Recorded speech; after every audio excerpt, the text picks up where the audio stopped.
मेरा नाम है सनन। दिन है बुधवार, तारीख है 25 मार्च और आप सुन रहे हैं रेडियो भारती। सबसे पहले हेडलाइंस।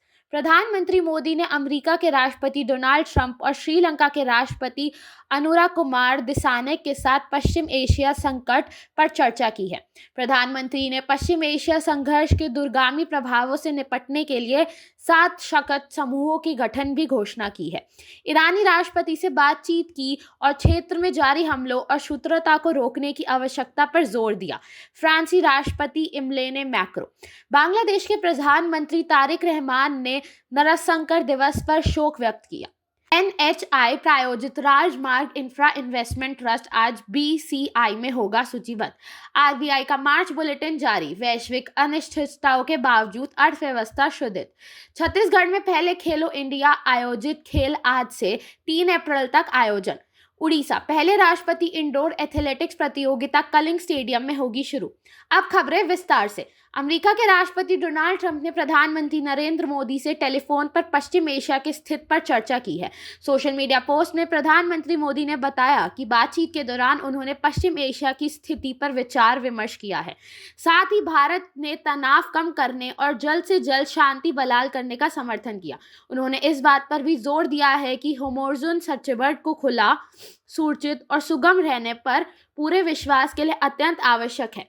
आगे उन्होंने कहा कि दोनों देशों ने शांति और स्थिरता के प्रयासों के लिए संपर्क में बने रहने पर सहमति भी जताई है। प्रधानमंत्री नरेंद्र मोदी ने पश्चिम एशिया के संघर्ष के दूरगामी प्रभावों से निपटने के लिए 7 शक्ति समूहों की गठन की घोषणा भी की है और राज्यों से केंद्र सरकार के साथ मिलकर इस संकट से बचने के लिए टीम इंडिया के रूप में कार्य करने की अपील भी की है। युद्ध के गंभीर दुष्प्रभावों को जागृत करते हुए श्री मोदी ने कहा कि 7 शक्ति समूह युद्ध के लिए परिणामों से निपटने और ईंधन उद्योग, गैस आपूर्ति श्रृंखला और मुद्रावासी रणनीतियों तैयार करेंगे। फ्रांसीसी राष्ट्रपति इमैनुएल मैक्रों ने कहा है कि उन्होंने ईरानी राष्ट्रपति मसूद पेज़ेश्कियान से बातचीत की और क्षेत्र में जारी हमलों और शत्रुता को रोकने की आवश्यकता पर जोर दिया।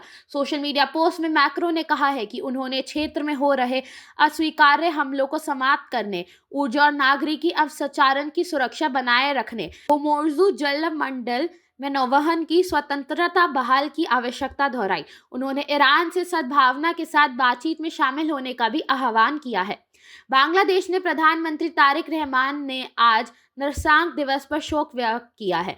यह दिवस 25 मार्च 1971 के पीड़ितों की याद में मनाया जाता है। अपनी संवेदनाएं व्यक्त करते हुए श्री रहमान ने कहा है कि स्वतंत्रता प्रेमी बांग्लादेश के इतिहास में 25 मार्च 1971 सबसे शर्मनाक और क्रूर दिनों में से एक है। भारतीय राष्ट्रपति राजमार्ग प्राधिकरण से प्रायोजित राजमार्ग इंफ्रा इन्वेस्टमेंट ट्रस्ट आज बॉम्बे स्टॉक एक्सचेंज BSE में सूचीबद्ध होगा।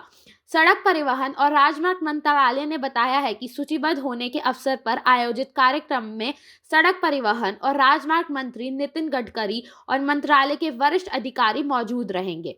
ये पहले राष्ट्रीय राजमार्ग क्षेत्र में सार्वजनिक भागीदारी बढ़ाने और देश में अवसंरचरण वित्तीय पोष प्रणाली सुदृढ़ बनाने में महत्वपूर्ण है।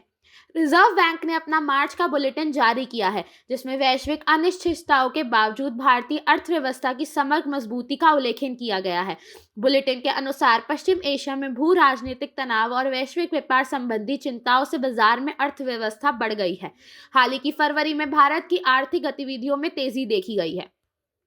छत्तीसगढ़ में आज पहले खेलो इंडिया जनजातीय खेल की शुरुआत होगी। ये खेल 3 अप्रैल तक चलेंगे। इनमें एथलेटिक्स, हॉकी, फुटबॉल, तीरंदाजी, कुश्ती, भारोत्तोलन और तैराकी सहित 7 खेलों में प्रतियोगिता आयोजित की जाएगी।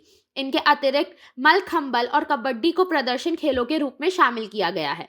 भुवनेश्वर के कलिंग स्टेडियम में आज पहली बार राष्ट्रीय इंडोर एथलेटिक प्रतियोगिता शुरू होगी। इसके साथ ही देश में ट्रैक और फील्ड प्रतियोगिता के क्षेत्र में नए अध्याय की शुरुआत भी होगी। 2 दिन की इस प्रतियोगिता में 97 महिला एथलीट सहित 278 खिलाड़ी भाग ले रहे हैं। आयोजक के अनुसार ये चैंपियनशिप भारत में इंडोर एथलेटिक्स के कैलेंडर को सशक्त बनाने और खिलाड़ियों को सीजन के प्रारंभ में ही प्रतियोगिता के अवसर उपलब्ध कराने के उद्देश्य से ही विकसित की गई है। अब हम आपसे लेते हैं अलविदा, इस वादे के साथ कि आप बने रहेंगे रेडियो भारती के साथ। धन्यवाद।